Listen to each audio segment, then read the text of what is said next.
3rd of March 2024 marks the 100-year anniversary of the end of the Khilafah. The decades leading up to the 3rd of March 1924 was a very difficult period for the global leadership of the Muslims, as various European powers were competing with each other over Arabia, North Africa, the Balkans, and the Black Sea. Ever since, we have witnessed new nations spring up across the Muslim world, but the success of these nations have been extremely mixed, and the demand for Islamic rule and governance remains amongst the Muslims, something recognised by successive polls and surveys. Geopolity will be publishing a booklet, 100 Years, 100 Q&A, on the 3rd of March, so please keep an eye out for it. The team here at Geopolity have been working very hard on this. It will cover key questions many have on the Khilafah on this 100-year anniversary. Here to discuss this all is Geopolity founder Adnan Khan. How are you keeping, Adnan?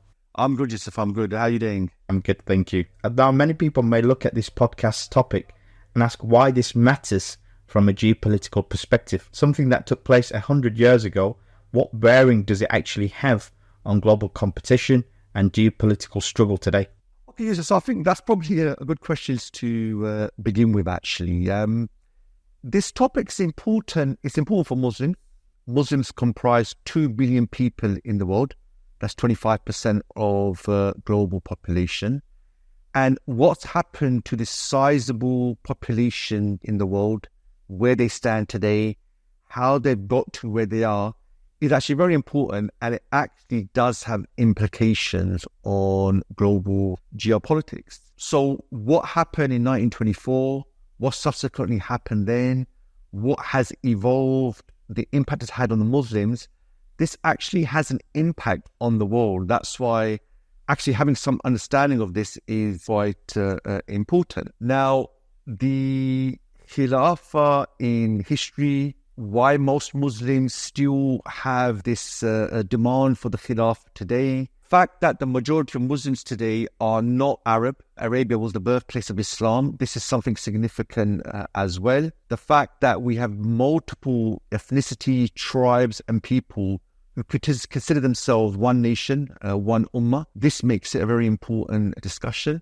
And really, historically, when the Khilafah was influential, it was because the political system, the Khilafah, was applied. It shaped the world. So that's why if the global ummah, 2 billion people, can overcome the current challenges, it would be a geopolitical game changer. That's why from that perspective, it's actually a very important discussion. So why did the Khilafah collapse back in 1924? So Yusuf, there's actually many reasons that really in the end all culminated and engulfed the Khilafah. If I was to summarize them just to 2 things, I would say one is internal and one is external. So internally, Yusuf, the Khilafah and the Ummah at large, it lost the ability to apply Islam to practical issues and to everyday life. And this was really over a long period, the neglecting of the Arabic language and then losing the ability to perform ijtihad. All of this, it eventually led the Khilafah to be in a very weak intellectual position. So when we saw the rise of Europe, the Khilafah was really unable to answer a lot of questions and answer what they were bringing. So what this did was it prevented the Khilafah from progressing.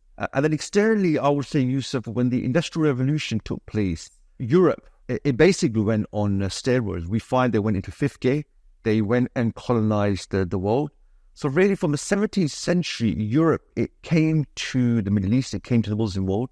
It began to meddle in the affairs of the Muslim world. The Europeans supported multiple armed movements against the Khilafah. And in this time period, you saw the emergence of many of the countries today, the tribal leader, the Sauds, the Hashemites, and they rose up against the Khilafah in the end. So the Khilafah really over a period of time, it just became engulfed by internal and external problems, which eventually led to the collapse of the Khilafah in Turkey. Now, this obviously sent shockwaves across the Muslim world. What impact did it have? So it had a major impact, Yusuf, and a lot of this we're still really faced today. So the Middle East that we have today, which consists of about 20 countries, these states emerged that never existed prior to that. We saw the emergence of nationalism in Turkey, across Arabia, which really a lot of the problem that has created are still with us today. We saw the emergence of what I would call lacking leaders. So if you look at the Gulf leaders, if you look at many of the leaders that emerged, they emerged as well. A lot of this eventually led to the establishment of the Zionist entity Israel. How was it possible for a foreign entity to have emerged amongst the Muslims? This was because the Muslims had declined, and this is one of the factors that emerged. We see in South Asia a huge movement, the Khilafah movement emerged in order to try and defend and protect the Khilafah as well. Eventually, we saw the establishment of a state in South Asia in the name of Islam, Pakistan, that is.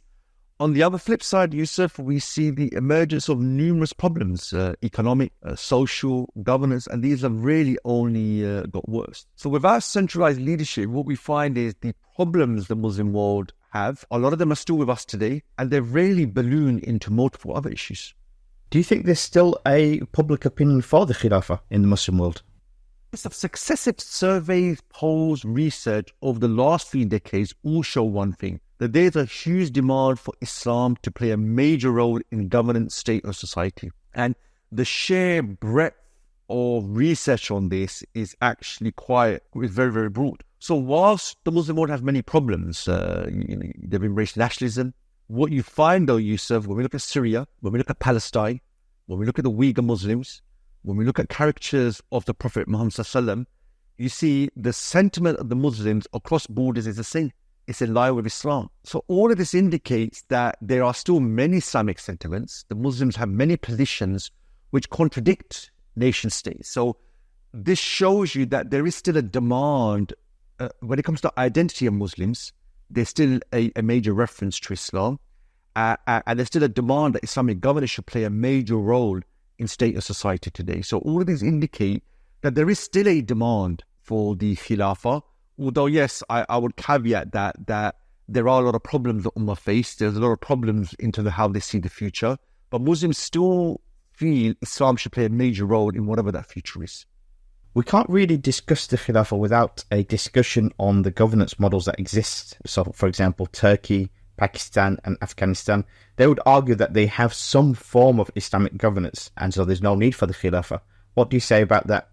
So, Yusuf, since the end of the Khilafah in 1924, we've seen various regimes and nations emerge who claim that they are implementing Islam, that they are maybe even the Khilafah, that they are the modern form of what Islam requires in terms of politics. And we've had many, and many have disappeared over time as well. So you're right, the countries you mentioned are probably some key ones. So Turkey, for example, Erdogan, he's viewed as the Mujaddid, the reformer. We see in his rhetoric, there's a lot of Islam. We see on Palestine, he talks about Palestine, he talks about defending them, which is a separate territory, separate country. So he's trying to argue that this is an Islamic position. But what you find, Yusuf, with Erdogan and many of our rulers is there's a lot of rhetoric which is based in Islam, but it doesn't really go beyond that. So it's difficult to argue Erdogan's foreign policy is Islamic, because what you find is when it comes to Palestine, Erdogan has some Islamic positions. But when it comes to other issues, it's really Turkish national interest. So if you look at the Balkans, if you look at China, if you look at the relationship Turkey has with Russia. So what you find, Yusuf, is Erdogan picks and chooses Islam. He picks and chooses which parts of Islam to apply. So that's not really an Islamic form of governance where you pick and choose. And you find that's a common problem. If you look at Pakistan, Pakistan was created in the name of Islam. People migrated and sacrificed a lot to get to Pakistan. But again, what you find since then, apart from some laws which are based upon Islam, some family laws, what you find really is there's very little Islam in most parts of Pakistan's policy. So you look at domestic, you look at the economy, you look at foreign policy, there's actually very little reference to Islam. And what this really shows us is, again, a lot of rhetoric, but when it comes to practical implementation, there's very little Islam. If we look at Afghanistan, the Taliban, they've been in power twice now, and they are actually very open that they don't actually believe in the Khilafah as an Islamic form of governance. They believe in the Imarat system, which is effectively a system where your judiciary implements Sharia within its borders. So, for example, their foreign policy isn't really based upon Islam. So what this really shows you, Yusuf, is because the sentiments of the Ummah are still very Islamic, many rulers of the regime feel that they have to pay service to them. So what they do is they implement some Islam, But what you find is generally they're quite nationalistic, and on key issues, really it's national interests rather than Islam. And that's not what the Khilafah is. Khilafah isn't you just implement a few rules here and there to do with prayer and personal etiquette. What you find is the Islamic Khilafah system, which is based upon Islam, has many detailed rules when it comes to governance, foreign policy, social system, economy. So to be a Khilafah, you've got to implement all of it. You can't really pick and choose, and that's what these countries do. Now, these countries have generally been accepted into the global community, but there has also been a darker side of this Islamic governance side of things. So ISIS, many considered them to have been an Islamic state and had established the Khilafah. What do you make of that? So it's interesting, Yusuf.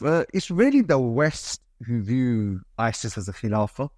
They insist on calling it the so-called Islamic State. I'm not sure why you would use that terminology. Either it is or it isn't. But what you find, the Muslims, Ummah globally were actually very united on ISIS, that they weren't the Khilafah.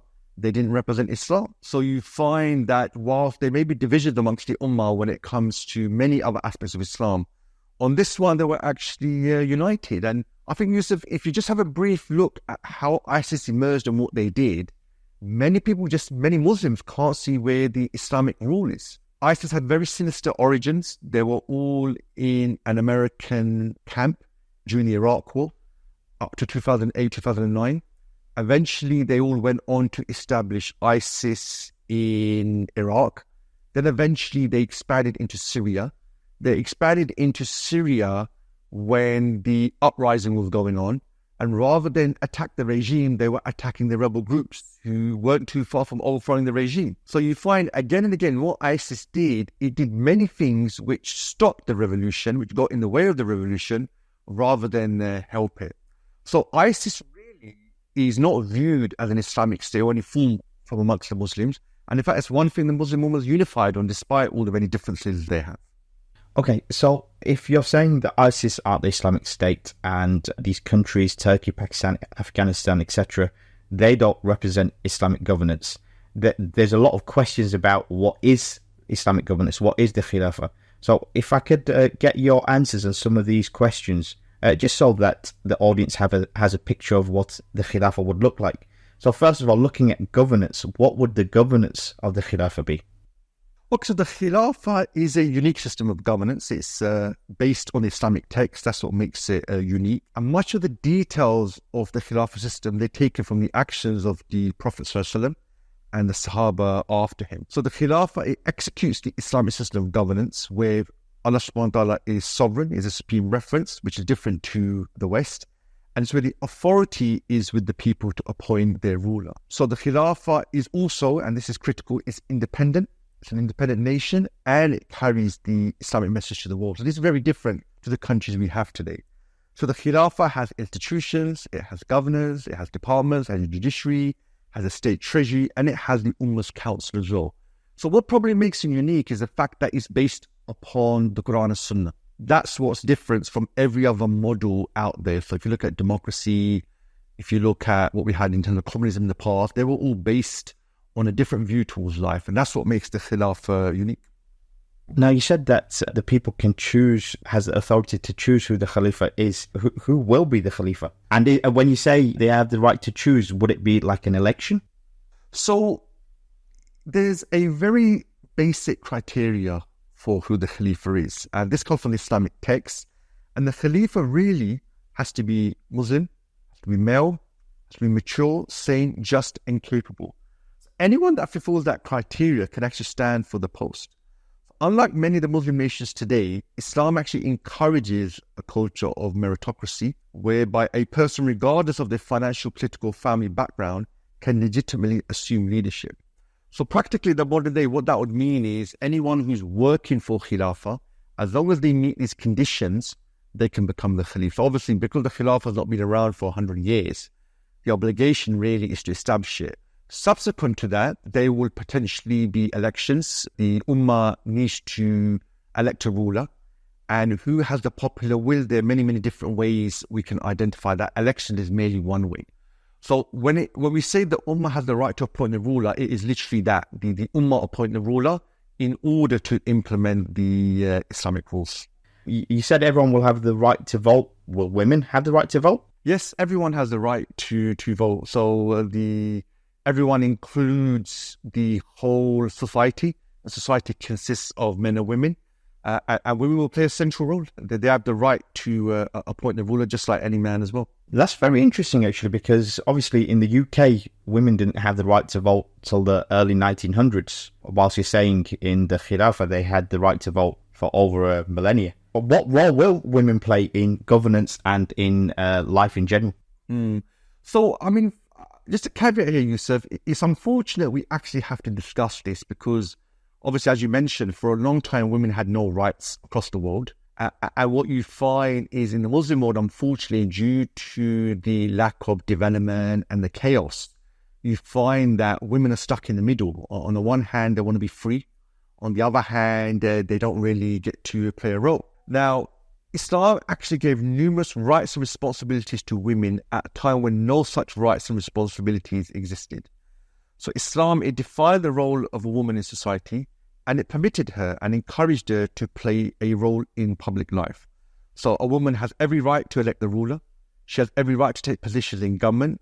She can join and even establish political parties, and she can partake in the political medium. The way Islam looks at it is everyone in society needs to play a role in upholding justice, in accounting the ruler, and in strengthening the state of society. So women play a central role in that. Islam doesn't differentiate between men and women when it actually comes to politics. Actually, it obliges them to partake in this amongst all the other responsibilities. And this is something that was established when Islam first came, and it's institutionalized. It's not something any individual person can physically change.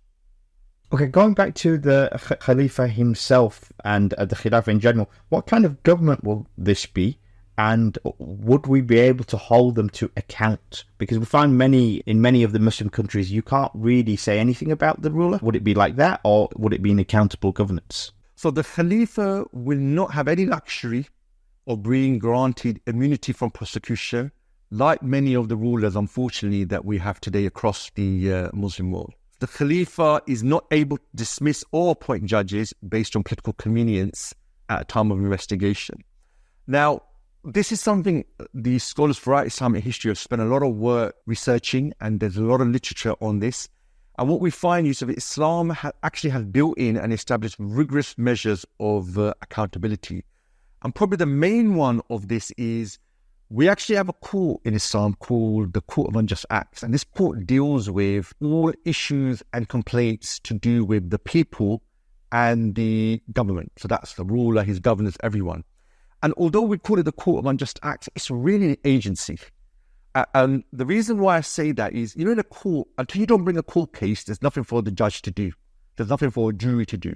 This is not how this court works. This court is more like an agency. Its job is to constantly monitor, investigate anyone that's in a leadership position, including the ruler. So if you, for example, work for a tax office, if you work for CIA, you don't wait until cases come to you. Your job is to investigate everything that's going on at the time. And there's a specific institute in Islamic rule, that's its job. Its job is to investigate the ruler, anybody he appoints, anybody in government. Good. So this is actually established in Islamic governance. So there's a permanent fixture that actually ensures this. Then Islam has made it an obligation to establish political parties. The job of political parties is one of them is to account the ruler as well. And Islam actually made it an individual obligation upon all Muslims to enjoin the good and forbid the evil. So that includes accounting the ruler, making sure the ruler is implementing Islam and holding him to account. So unlike today in the Muslim world where the monarchies we have no accountability, Islam actually has institutionalized accountability. So what we have today will become a thing of the past. The Khilafah faced many challenges in history, and I can imagine it facing a number of challenges in the current day. Do you think it can actually work in the 21st century? So, Yusuf, when we put this into perspective, what you see is the Khilafah in the past and the future. It will be a society, and it was a society that included both Muslims and non-Muslims, where Islam was applied on everyone. And as with any society, it's natural, Yusuf, that when your territories, your economy and your population grow, you will interact with other people and other parts of the world. Now, in the past, this expansion it actually presents its own set of challenges that need to be addressed. So the Khilafah historically expanded over vast territories, and this brought with it many, many challenges. So we all know Islam originated in the deserts of Arabia. It expanded beyond the Himalayas into Central Asia. It expanded to the islands of Indonesia, all the way to the Mediterranean. Now, as different people came under Islamic authority, the Khilafah needed to amalgamate them. And as a result, the scholars of the past, they expanded and enriched the Islamic rules of citizenship, governance, taxation, and land rules. Now, although differences and tensions can arise in any set of relationships, they can be political, they can be economic. In the past, look, there were some instances of oppression and abuse, but in the long history of the Khilafah, this wasn't common. What we find the norm is the Muslims lived with non-Muslims side by side. And when problems emerged, what you find is ijtihad was done and rules were extracted and put into place. Now, if you contrast this with the Muslim world today, what you find since 1924, Muslims have experimented with all sorts of things. They've experimented with communism, they've experimented with dictatorship, they've experimented with democracy. And what you find is the oppression today is worse than it was in the past. So in over 1,000 years of history, Yusuf, the Khilafah have a track record of tackling challenges rather than being consumed by them. Europe, on the other hand, Yusuf, if you look at them, they have a long history of war, exploitation, religious persecution, and genocide. So the question really we should be asking is, can Western liberal values really work in the 21st century? Now, you said that they extract the rules. Could you tell me a bit more about that? Would it ultimately be a theocratic state? No, so theocracies, Yusuf, at their heart, they believe that there is an individual or group of leaders who are infallible, and they have an exclusive right to interpret the word of God, where no one's allowed to challenge their interpretation. Now, although we believe as Muslims the prophethood was a theological position, because Allah subhanahu wa ta'ala appoints messengers, the Khilafah, on the other hand, is a human post, where the people appoint the ruler and they account him. So whilst the prophets were infallible, the leaders after them in the Khilafah, they are humans and they are held accountable. And this is what the Prophet taught us as Muslims. And that's what happened in history. So the Khilafah is not like Iran, who are a version of a theocratic state. Or on the other hand, they're not like Saudi Arabia, where you have a family who believe that they're above the law. It's a human post. And therefore you account them like any human. Humans can get things wrong. Now, one thing I can't get my head around, Adnan, is how would a single person rule over such a large and vast amount of area, over 2 billion people? I can't fathom that idea. So that's actually a good question. So if we look, Yusuf, the Khalifa, the Khilafah, fundamentally is represented by one person, the Khalifa, at the top. But the Khilafah is as much as an institution as it is a person. The Khilafah comprises various departments, agencies, governance, a judiciary, a treasury, and many other organs that together form the institutions of the Khilafah. So today, Yusuf, if you look at the US, China, and India, they are continental-sized nations. They've got government structures and technology in place to manage their large territory and their huge population. Now, this was difficult in the past because due to vast distances and geography, it was difficult to manage the center with frontiers that were so far away. However, in the modern era, technology has made it easier to manage and govern a large territory. So when India has elections, Yusuf, they do it over a 3-4 month period. You've got America who has elections this year. They've obviously planned for them and they're using technology. Now, the Prophet ﷺ and the Khilafah Rashida, the first 4 Khulafa leaders, they demonstrated that you can delegate authority to assistants and governors. So that's how you govern it. It doesn't mean one person has to govern on his own. That person has assistants, he has governors. So with the use of technology and by delegation, you can rule over vast distances. So it's not going to be like a federation? No, so you've obviously got different models of governance based upon what's happened historically. So obviously with a federation, what you get is there's a level of autonomy between all the different territories. So if you look at the US, if you look at Pakistan, for example, these are federal states. So then you have the local governance. Sometimes you have tension between the center and these other territories. What you have in the Khilafah is one people, one nation, one territory. So rule is centralized, but the practical implementation is actually decentralized. So even if you look at China, for example, a vast country, and you've got Xi Jinping, you've got the Communist Party, when it actually comes to implementation, you find over 80%, some research shows, that China is actually ruled decentralized rather than from the center. So from the center, you make policies that are necessary at a macro level. But when it comes to most people, what you find is you need local leadership and local governors to deal with their issues, which may be different even within the same country. So now it won't be a federal state, it's one unitary state, but in terms of implementation and practicality, that can be decentralized. Okay, Adnan, what will the role of the army be? So the role of the army under the Khilafah fundamentally is to defend the Islamic territories and support the spread of Islam. When it comes to governance and the economy, this is what the state leads. This is not where the army is. So the Khalifa is appointed on behalf of the Muslims to lead them. Military personnel, they receive salaries and they're considered employees of the state who execute their policies. So they're not involved in governance and the management of the economy. This obviously significantly differs from what we see today. We see in places like Pakistan, Egypt, in the past in Turkey, where the army effectively is the rulers as well. So the role of the army, I mean, this is only possible because of the last 100 years, the lack of governance, and also through Western support. You see military rulers, military dictators playing very, very large role, or even being the ruler. This is not how Islam sees it. The army has a role. Their role is to defend and to spread Islam. When it comes to governance and actual internal ruling, the army plays no role in that. Okay, looking at the economy, and I know this is quite a big topic in and of itself, how would the Khilafah organize its economic system? Would it be a capitalist model? Would it be a socialist model? That's a good question, Yusuf, because since the end of the Soviet Union, really capitalism and capitalist economics has become the dominant system. If you are not capitalist, then you are backwards and you have no role to actually play. I think it's important, Yusuf, is we define what is the capitalist economic system. Now, any economic system, Yusuf, is trying to answer some basic questions. It's trying to answer what are human needs, because it needs to satisfy them. It needs to determine what is the economic problem and how it will solve it, and how it plans to distribute wealth. So you find any system, whether it's Islamic, capitalist, or communist, it addresses these particular questions. So if we look at a capitalist economic system, it believes that human needs are largely material, and the individual's pursuit of his own self-interest, it will lead to economic activity. And they believe through freedom of ownership, through being allowed to own anything and the free market, this is how people acquire wealth, and this is how you distribute wealth as well. So free markets based on freedom of ownership, that determines the economy. Now, that's very different to how Islam views it. Islam has its own position on human needs, on the economic problem, and on wealth distribution. So as a result, the Khilafah will not have a capitalist economic system, but it will have an Islamic economic system.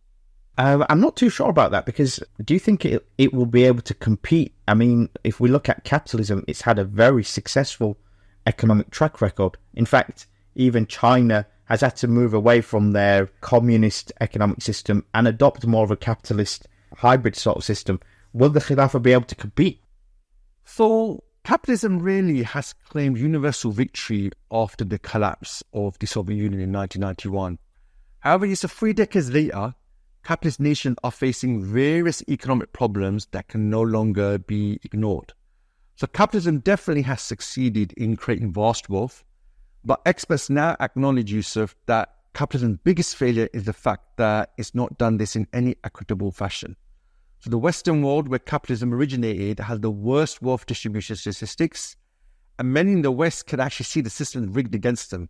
You know, many people, you hear them say they believe that the system serves the 1% who possess most of the world. So we should really acknowledge the achievements of capitalism without being selective. So to give an example, Yusuf, if we remove from the history of capitalism, if we remove colonialism and imperialism, it begs the question, where would the West be today? What raw material would Europe have used to build their economies, their industries, and start the Industrial Revolution?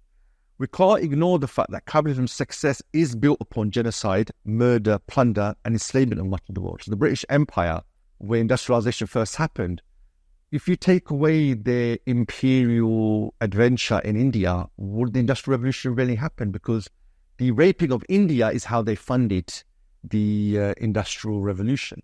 So yes, they've got lots of wealth, no doubt, although that's in the hands of just 1%.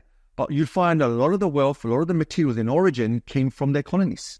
Take that away, it'll be a very, very different picture today. So I think liberals have to be careful when they say questions like their superiority or how successful they've been, because a lot of their success is built upon throwing under the bus the rest of the world.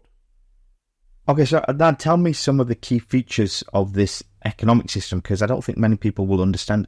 So the Islamic economic system, Yusuf, is based upon guaranteeing the basic needs of people. So this is food, clothing, shelter, security, education, and health.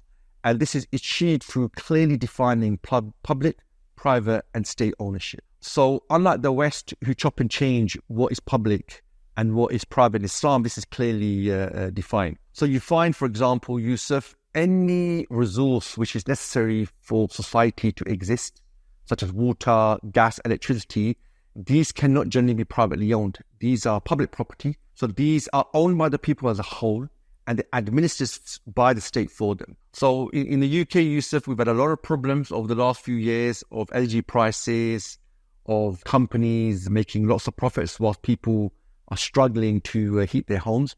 In the Islamic economic system, this is public property. This is something not owned by individuals for profit.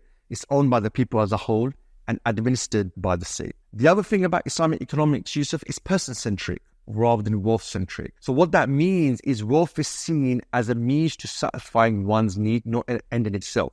So what you find in the West is those people who own most of the wealth have a bigger say over the politics of the country and the world. So every year when we have the Davos summit, you find Oxfam, they've done a lot of research on this, where they find that a lot of the wealth is actually owned by a few individuals. And they've even concluded, because the whole economy is based upon wealth, so whoever has the wealth has a bigger say. Islam doesn't actually view the economy like that. Islam views wealth as a means to an end. It doesn't view it as an end in itself. Then finally, the Islamic economic system has a detailed framework for wealth distribution. So what you find is there are many, in fact, most of the Islamic economic system is actually about how to distribute wealth, how to ensure wealth keeps circulating, how to ensure people get access to wealth. So it's completely opposite to the capitalist system, which is more focused on economic growth. The economy has to grow. Who's taking part in that? Wealth distribution is just left to the market. People are just going to take as much wealth as they can. And obviously the powerful get more of it. So Islam is a complete opposite to that. So how would the Khilafah deal with things like poverty and inflation? Poverty, Yusuf, it exists in the Muslim world due to various factors such as inflation, foreign interference, insufficient development, debt. Fundamentally exists due to the failure of our rulers really to create any sustainable economy. So that's why you find, Yusuf, most of the economic problems across the Muslim world, they're actually man-made. You find that how is it that there's minimal wealth in these countries, but the masses are living in poverty? That's only possible because the resources are not being used to satisfy the needs of the people. So the way the Khilafah deals with this is you build an economy around the real economy, not around a Western-style parallel financial economy where you have a large financial sector, but the agriculture and industry is very small. The Khilafah will have a secure and stable monetary policy with gold and silver as the standard for money. So this would deal with inflation. The Khilafah would remove indirect and direct forms of taxation, and it will have a taxation system that focuses on wealth rather than income. It will abolish interest. You see interest rates are going through the roof at the moment. So this will help in dealing with poverty. And as I mentioned before, Islam has quite detailed rules on state intervention, and they call this public property. So Islam has some very Islamic-specific rules and regulations to deal with poverty. Would the Khilafah have its own currency? Would it actually look into cryptocurrencies? Yes. So when it comes to money, when it comes to prices, Islam has actually guided us to a unit. And if we look at the time of the Prophet, when it came to prices, when it came to fines, when it came to assessments, all of this was done in gold and silver. And gold and silver used to have been money for over 4,000 years. People have more confidence in gold and silver today than their own fiat currency. So yes, Islam will have its own currency, and this will be based on gold and silver. So whether you physically trade in gold and silver coins, or whether you have paper, which is represented by gold and silver, this is something the Khalifa will have to decide. So you can use cryptocurrency as well. Crypto is just a digital form of currency. But again, whatever the digital currency is, it needs to be physically based on gold and silver as well. How will the Khilafah actually deal with creating jobs? So at the moment, Yusuf, if you look across the Muslim world, most of our countries, they're not built upon their strengths and their advantages. You find that they're dominated by a few rulers and their families and their cronies, or they're dominated by Western corporations. What we also find, Yusuf, is a lot of our countries, they were created using artificial borders. And what this does is, rather than it allows different regions to take advantage and have a big market, they are artificially separated, and this causes many, many issues. So really, the way the Khilafah is going to create jobs, it's going to prioritize industrialization and self-sufficiency, and this is required for you to become independent. And the Khilafah will do what many countries did in the past to develop, is you build infrastructure. And to build infrastructure, you have to build your heavy industry. So if you build your roads, if you build your towns, if you build heavy industry, this is what leads to economic developments. This is how the US, Germany, Japan, and China all developed, and that's how they created jobs as well. You mentioned about foreign companies. Would the Khilafah actually allow foreign investment? So, Yusuf, the problem with foreign investment or even foreign aid is seldom given from motives of pure altruism. What you find is aid is usually given because it's a tool, it's a colonial tool to control an economy or to open a market to their companies. So although I think 2.3 trillion has been given to Africa since World War II, Africa is no better today, it's actually worse off. So I think it's important we understand that foreign investment in aid doesn't lead to the development of the economy. If you look at the US, if you look at China, look at Germany, they didn't develop because they got foreign investment in aid. What you find is they implemented policies, they established industries which made them independent. If you look at the Middle East and North Africa, Yusuf, they make around 500 billion every year from their oil exports. So the reality, the Muslim world doesn't actually need foreign investment or aid. It has the resources, it just needs to make use of them. How will the Khilafah actually fund itself? What would be its main revenue? So the Khilafah, like any system, Yusuf, it has its own taxation system. And the Islamic taxation system, very interesting, Yusuf, is primarily based on wealth rather than income. So things like income tax, general sales taxes, VAT, all of this will disappear. It's a much more simpler tax system, not the mind-boggling systems we have across the world today where people just don't understand them. And the other thing we've got to keep in mind is the Muslim world is full of resources, oil, gas, gold, you name it. So there's more than sufficient resources really to fund the Khilafah. Unfortunately, this wealth today is just used by our rulers or used by their cronies, and for the people who just really don't see the benefits of it. Another question that I had was about key industries within the Islamic State. Would the Khilafah actually try to nationalize these industries? So no, Islam actually has clear positions on public, private, and state property. So we're going to keep in mind, so nationalism is a very Western thing. When the free market caused wealth misdistribution and it caused mass poverty, nationalism was brought in order to try and save the system. This is a very Western concept. In Islam, ownership is clearly defined, and Islamic rules when it comes to ownership is based upon the nature of the utility. So if the utility is needed for people to survive, electricity, gas, these sort of things, then this is public property. If it's not needed, then individuals can own this. So no, we won't need to nationalize key industries because Islam has clearly defined what can and can't be owned by individuals and the state. I know a lot of Muslims would be interested in this. So obviously in Islam, there's lots of different schools of thought. Which school of thought or madhab will the Khilafah be? So yeah, it's a good question, Yusuf. The Khilafah, Yusuf, is not a madhab per se. I know a lot of people look at it like that, but the Khilafah actually is the overall leadership of the Muslims. It's not a madhab per se. So as an institution, the Khilafah has the power to adopt from the Islamic texts, and it needs to adopt all the rules necessary for the running of the state. So the Sharia, it provides a broad framework that addresses the economy, governance, social relations, development, and foreign relations. And the Khalifa will need to adopt from these to solve all the societal issues. Now, the ruler, the Khalif, may choose to adopt his own opinions, do his own ijtihad if he's a scholar. He could also adopt from existing opinions or other schools of thought if he wants to. So the Khalifa, he's required to apply Islam and adopt from the Islamic texts. Therefore, He's free to adopt from a madhab or derive his own opinions as well. So the Khilafah itself isn't a madhab. However, the Khalif can adopt his own opinions or adopt from others as well. So that's why you're not going to have that this is a Mu'tazila state. This is a Wahhabi state. This is a Shia state. Because the state is for all Muslims. I can't actually see that working. There's so many differences with these schools of thoughts that even on simple things such as how to pray and what is halal to eat or not, there are differences and they sometimes blow over. How will the Khilafah deal with differences that are on a societal level? The problem, Yusuf, in the Muslim lands is there are many artificial differences, such as borders, national flag, national anthem, and nationalism, and this creates a problem.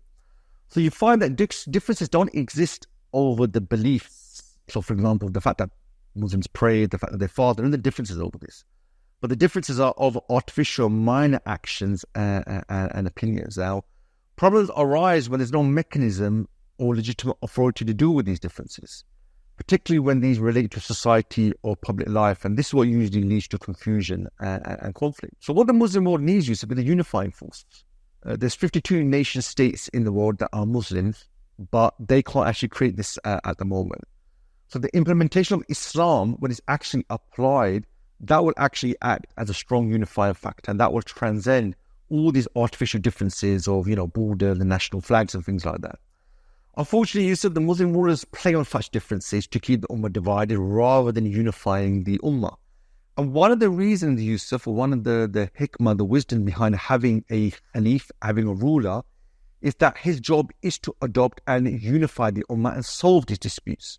Unfortunately, what our rulers do today is they use these differences for their personal advantages, and that's what makes these problems even worse. Now, Adel, let's talk about some of the minorities within the Khilafah. How will the Khilafah deal with the transgender people, with homosexuality? So yes, these are very practical questions today. So when we look at transgender people, the Khilafah implements Islam. So it views all citizens as male and female, as Islam requires.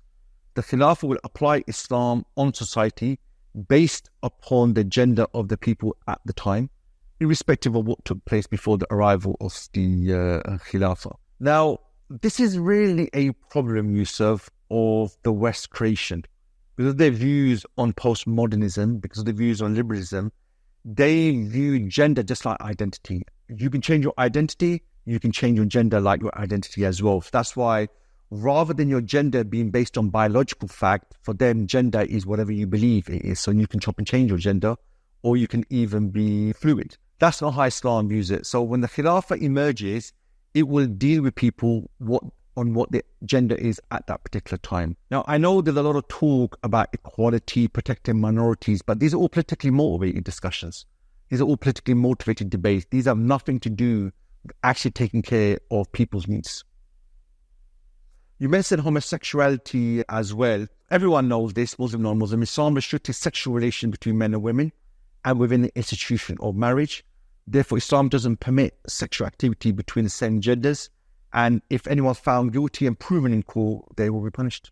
I think the important thing to note here is that it's any sexual activity outside of marriage, it would be punished. And sometimes there's a bit of a skew that it's just about homosexuality. Yeah, absolutely. Islam, the social system, which is how men and women interact, is based fundamentally upon marriage. Between men and women, marrying, having children, society expanding. Homosexuality doesn't fit into that. That's always been the Islamic view. What about the Qadianis? Obviously, they believe themselves to be Muslim, but the Muslim community generally does not see them to be part of their community. So yes, Yusuf, Islam was revealed to be implemented on society. Society consists of Muslims and non-Muslims, and Islam provides a framework for governance and everything else to do with society and how you apply this upon the citizens. So the Ahmadiyya movement, or the Qadianis, as we know, they were founded by Mirza Ghulam Ahmad near the end of the 19th century. He was from a small town in North India, and he emerged at a time in support of the British Empire occupation of India. And he claimed that obviously he was a prophet, and he claimed he was a successor to the prophet. And this actually led to many splits within his own group as well. He was a big supporter of the British occupation of India, and that's why it's quite interesting, the claims he made. Now, today's Qadianis, Yusuf, who are descendants of Mirza Ghulam and the original Qadianis, they effectively are born to non-Muslim parents. If you're born to non-Muslim parents, you're just a non-Muslim. So the normal rules for non-Muslims and their rights will apply upon Qadianis. So Yusuf, I think we've got to keep in mind the Khilafah's job or the role of Islamic governance is to take care of people's needs and fulfill them. So people have, they need to earn, they need to eat, they need to be secure, they want to have relationships. The Khilafah is there to ensure this takes place, and it has a system for this. So from that perspective, Yusuf, what color you are, what family you're from, what your beliefs are quite irrelevant. When I go to a shop to purchase something, the beliefs of the person is irrelevant. If I want to buy a can of Coke as an example, what your beliefs are, how you believe you should worship, how many gods you believe they are, is actually irrelevant. So when it actually comes to applying Islam on people, really Islam is colorless. It doesn't see color, it doesn't see creed. What it sees is people and their needs need to be taken care of. Yes, Islam recognizes that people do have different beliefs, and these are generally protected when it comes to, their belief about the world and God or how they want to worship. But I think it's important here because we could probably come up with a long list of people who have different beliefs. How do you deal with them? The overarching view is humans have the same needs, and the Islamic system is geared towards addressing these. And these don't change. Everyone needs to eat. It doesn't matter what belief you have. Everybody needs security. Everybody needs to survive. What color you are actually makes no difference. So Islam has actually addressed this. So it's addressed every different type of minority that exists today, and that probably will exist in the future as well. And that's a very unique way Islam looks at it. So Adnan, what you're saying is that there will be such a thing as minority rights, ultimately. Yeah, so minorities as a term, Yusuf, was invented by the West. So for them, minorities should be grateful that they are recognized, that they're in their countries, and there's certain obligation they have towards the state. So you find when it comes to France, it doesn't recognize groups, all it sees is individuals. When it comes to UK, for example, it recognizes your group. So, you have Asian minorities, you have the Caribbean community of minorities. Islam is a bit different.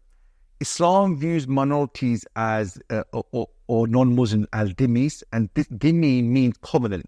It means an agreement, it means an obligation upon the state, upon these people. So this means the Khilafah is duty-bound and accountable for upholding their rights. What are their rights? Well, their rights are they can have their beliefs, they can practice them, their marriages and divorces are protected, they have obviously a right to worship, they can have their food, they can dress in whatever religious clothing they have, and the Islamic State is duty-bound, it's an obligation upon them, not a privilege, not a side thing, it's actually an obligation upon them to actually protect it. So we do have rights for minorities, but obviously minority means quite a particular thing because it's emerged from the West. That's a very interesting point you mentioned about they have the right to dress however their religion pleases. Is that still applied to women? Because obviously in Islam there is what some people would call a very strict dress code for women. So that's quite interesting. In the modern world, the Islamic dress code does look strict. Because obviously they believe in individual freedom, so you can wear whatever you want. And, in the 60s, the mini skirt was seen as liberation. And I think for some reason today, the less you wear, the more liberated you are. I think it's important to realize that up until about 100 years ago, dressing conservatively, wearing a veil was quite normal across the world. You see pictures of the royal family in the UK or across Europe 100 years ago.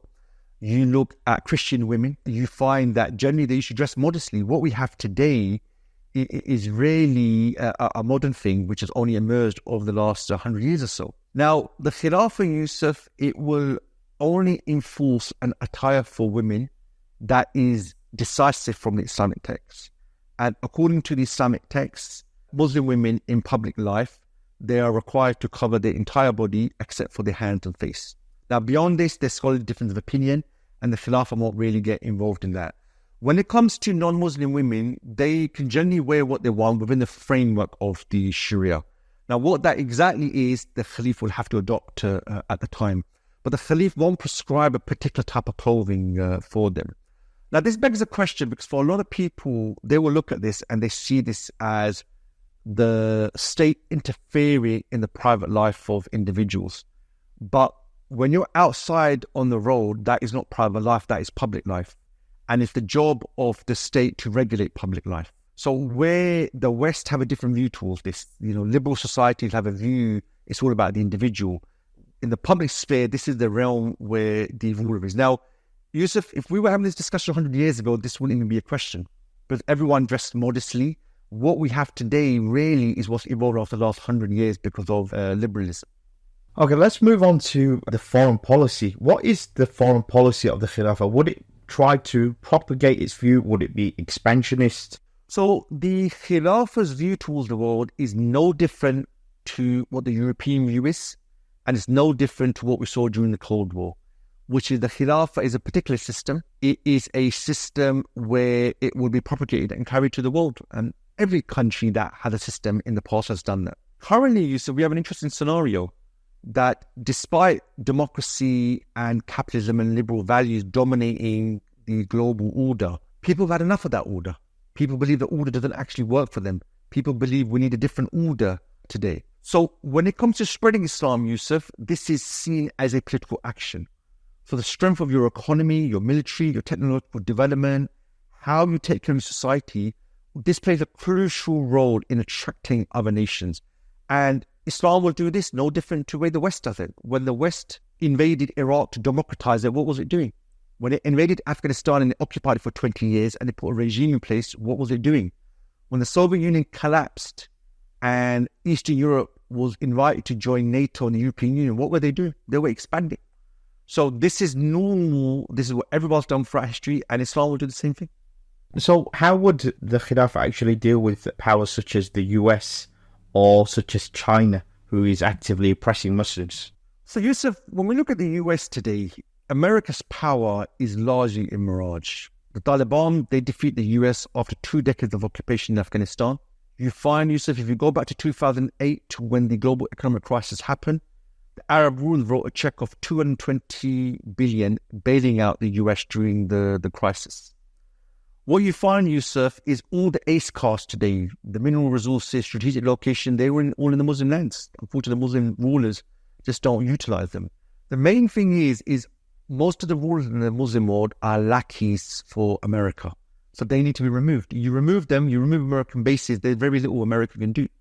The advantages and the power America has in much of the world is because it has rulers that are loyal to it in place and it has access to military bases. You take these 2 things away, the situation actually changes. Regarding China, it's unfortunate, Yusuf, the Muslim rulers today have really let the Muslims of China down, the Uyghur Muslims.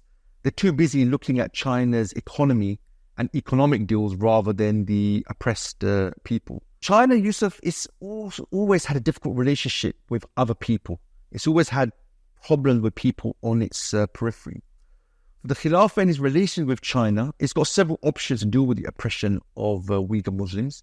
And unlike the Muslim rulers today, the Khilafah views the Ummah of China as its people. And therefore, relations with China would include resolving the Xinjiang issue. And I think finally, so we've got to keep in mind, China is desperate for security on its land borders on the west of China. On the west of China, it's surrounded by Muslim nations, Central Asia, South Asia. So any security agreement the Khilafah makes with China has to include dealing with the oppression of the Uyghur Muslims. How would the Khilafah deal with foreign interference within its borders, especially with the likes of these European colonial powers? For foreign interference, Yusuf, it can be removed if you eliminate the tools foreign nations use to interfere across the Muslim world. So you find the key tools the global power use, Yusuf, are agent rulers, economic aid, military bases, these sort of things. So each of these, if you deconstruct them and you remove them, the means to interfere also disappear as well. And most of our rulers and the economic and military aid, it really just serves the global powers and it serves the individual rulers. It doesn't help the people. So you remove foreign interference by removing the tools that are utilized to interfere. What about the existing rulers in the Muslim world? What would happen to them? So when the Khilafah emerges, obviously the Khilafah will expand and unify the Muslim world. The role of the Muslim rulers come to an end. To be honest with you, Yusuf, the Muslim rulers are largely illegitimate and they're useless anyway. They're there to plunder their nation and they're there to serve themselves. So to be honest with you, getting rid of them will probably be a good thing. How would the state deal with Iran and the Shia population? Right. Yeah, that's a good question. The clerical regime in Iran is about 40 plus years old now. And the Iranian people have had enough of them. You see mass demonstrations against them. You saw the death of Masa Amini a year and a half ago. And people saw what the clerical regime is really about. You find, Yusuf, there were massive protests in 2020, 2021, and code was used to clamp down on these protests. In Iran, people have had enough of the clerical regime. The clerical regime, they don't see it as representing them. They see it as corrupt. So when the Khilafah comes, to be honest with you, they'll actually be grateful that the clerical regime's been removed and overthrown. And I think a lot of the Shia issues, Yusuf, there's a lot of research, Yusuf, that shows the Shia issue arose at the early part of Islam. And therefore, most of the time, up until the 19th century, it was dormant. There wasn't even any major issues. Most of the Shia today in the Middle East, they live side by side with Sunni Muslims. What you find in the last 100 years, it's really being used by the West. And then obviously Iran, that was established in the name of Shia Islam. They use that and it causes factionalism amongst the Ummah. But as I mentioned, Yusuf, the Iranian clerical regime has no credibility left. And really, if we view Shias as another school of thought, Islam already has multiple schools of thought. The Shia can just be viewed as another school of thought. And as I mentioned before, what people in Iran want is their needs taken care of. They want the economy to work. They want access to energy. They want to have jobs. They want to live in security. They want to be able to appoint their ruler. And the Khilafah is there to do this. So it's not really an issue of they're Shia. They're humans. And actually, their needs and their challenges are no different to people in Pakistan, to people in Turkey, and to people in Africa. What about Israel? What will be the Khilafah's position on this Zionist entity?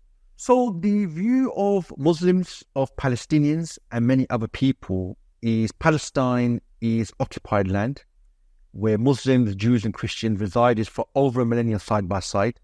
And then the Zionist movement emerged. And then obviously what happened from then onwards, we all know. So for several decades now, Zionists have expanded their occupation and they've been provided with financial and military support amply covered by the West as well as the Muslim rulers. They have a slow motion expulsion ongoing. And really what they've established in Palestine is an apartheid system that discriminates and oppresses the Palestinian people. So really, the Khilafah will work to reverse this occupation and uproot the apartheid system. That will be his view. So you're saying that the Khilafah will dismantle this Zionist apartheid state, but what would happen to the people themselves? Would the Khilafah then expel Zionists and Jews? No, so the Khilafah will not carry out an expulsion like the Zionists did to the Palestinian people, like they're still actually doing. Jews and Christians have always resided alongside Muslims in Palestine and outside. This is for over a millennia, and this setup actually worked. If you look, Yusuf, Islam came to Palestine in 620, and up until 1917, it ruled all that period, minus 88 years during the Crusades. During that period, Muslim, Jews, Christians lived side by side. There were no problems. The problem that we have today emerged with the emergence of the Zionist movement, and the reason why we have a problem is because their agenda was to expel and ethnically cleanse the indigenous people that were there. So no, the Muslims will not do what they've actually done to us. What they will do, and this contradicts Islam as well. Islam doesn't permit us to expel people. Islam requires us to apply Islam over them and take care of their actual needs. So the apartheid system needs to be uprooted and removed. So you could argue that's regime change. Now, the people who today reside in Palestine, Muslims, Jews, and Christians, or many Jews, obviously, they can live there. Muslims have lived side by side with these Jews. Those Palestinians who lost their homes, Yusuf, and lost their land, if they can prove their ownership, then rightfully these will be returned to them. This is justice, and this will be dealt with through the courts. The last thing, Yusuf, here is Palestinians have never called for the expulsion or the genocide of the Jews. What they have called for was their right to reside in Palestine and live in peace and security in their own homes. The Zionists are the ones who came, expelled, and took over their territory. And actually, they've been making many statements where they still want to continue doing this. So, no, the Muslims, the Khilafah, will not do what the Zionists did to the Palestinians. Will the Khilafah adhere to the existing international order and treaties and obligations under that order? So when the Khilafah established, Yusuf, the existing agreements and treaties, they're going to need to be reviewed. Those that don't contradict Islam can continue, and those that do contradict Islam, they're going to have to be renegotiated, or they're going to have to come to an end. The problem fundamentally is, Yusuf, many of these agreements, they're made by rulers who personally benefit from them, whilst many other agreements bring no tangible benefit to the country or the Ummah or the Muslim people or the citizens, and they largely serve the West. So international treaties, Yusuf, we have to keep in mind, they're there to serve the interests of the Western powers. They're not there to serve the people. So these need to be reviewed, and the ones that don't serve the people, they have to come to an end. What about the current global liberal order? Will the Khilafah abide by it, or does it have its own agenda? So the global liberal order, Yusuf, at the moment is struggling for survival. Donald Trump wants to rip it all apart. It was set up after World War II to serve the US and the West. Even today, Yusuf, China and Russia are also challenging it as well. So what this shows you is actually time for a new order, but one that serves all people, not just colonial interests. During the Cold War, there was the USSR and the US, they were competing on things like the space war, they were competing in sports and things like that. Would the Khilafah actually participate in these things? Yes, space research, Yusuf, and exploration is a vital tool for defending life on Earth in the modern world, and it's actually a measure of technological progress. Satellites are probably a key part of any space program. They're widely used for military security-related issues and even civilian issues. So the Khilafah will need to develop a space program in order to engage in these particular areas. For the Khilafah, though, Yusuf, the space program is about how it can serve the Ummah on Earth. It's not about deep space travel. It's not about is aliens out there. It's not about how far we can get to another universe. It's about life on Earth. That's how we actually view it. In terms of sports tournaments, Olympics, World Cups, sports are permitted in Islam. Therefore, engaging in them is also permitted. Sending a Khilafah team or Dar Islam team participate for the Khilafah, this is really going to depend upon the priorities of the state. Now, because of the World Cup in Qatar, people see this as a way of soft power. The thing is, soft power is fine when your hard power works. So if you look at America and the Soviet Union, as you mentioned, they engage in political struggle, in showing how their systems work, in solving economic issues, in organizing society. Then on top of that, you had, entertainment and sport and these sort of things. What we can't do is we look at sports when you haven't solved your societal issue. The way you attract people is you solve societal issues, you develop the economy, people's needs are being fulfilled, you make poverty history. Then you do all this sports stuff. What you don't do is you have a great football team, but you can't feed your people. You send people into space, but you don't have enough toilets for people. This is why, you're going to have a massive contradiction. So the way you promote yourself is by solving societal issues. Final question for you, Adnan. Many people will look at the world and they just can't see how the Khilafah will come about and how it would function in the modern era. What would you say to anyone, particularly non-Muslims, who are listening to this podcast? What's your message for them? Okay, so it's a normal question, Yusuf. It's actually a very, very normal, very, very common question. And what I would say, look, there's a couple of things we've got to keep in mind. If we were in the 1500s, Yusuf, nobody would have seen the rise of the West. The rest were living in the Dark Ages. And if you had said the West is going to rise now, the West is going to revive, the West is going to dominate the world, people would have laughed at you. People couldn't see it. If we were alive in the 1700s, Yusuf, people would have laughed if you said the US would be the superpower in the world. America was just a few colonies. It wasn't even established yet. In 1776, it come about. If you were to say it was going to dominate the North American continent, people would have laughed at you. People just couldn't see it. In the 1800s, where was Russia?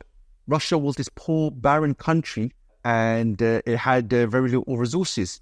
In 1990, Yusuf, where was China? China was a poor country. But what you find, Yusuf, is these countries, these territories, they changed their circumstances when people didn't believe it was possible. So what's normal in history, Yusuf, is the impossible becomes the possible. There are 2 billion people in the world, Yusuf, that believe in Islam. And Islam can only be implemented by the establishment of its political system. That makes the rise of the Khilafah inevitable in many ways and very, very possible. So that's what I would say to that. For non-Muslim, Yusuf, I think it's important we put the current political context in order. Many people look, especially in the West, this is the region that dominates the world. Many people see that their politics is rigged. They see politicians serve the 1%, and they see an economic system that's created more food banks than McDonald's branch. The utopia that many people in the West were promised has actually given them a nightmare. That's actually outlined in the Hunger Games trilogy, if you ever get around to watching it. Really, people are looking for alternatives, and it's time that they do look at alternatives. And there's 2 billion people in the world that actually do have an alternative. And I think that's the context we're going to look at this. Thank you for your time today, Abdan. Just to remind the audience, Geopolity will be publishing a booklet, 100 Years, 100 Questions and Answers, on the 3rd of March. So please keep your eye out for it. If you want to learn more about the issues we've raised today, please check out our website, www.thegeopolity.com, all one word. You can also learn more on other issues by accessing our website. You'll find comprehensive insights, analysis, articles, and deep dives. I'm Yusuf. Thank you for listening.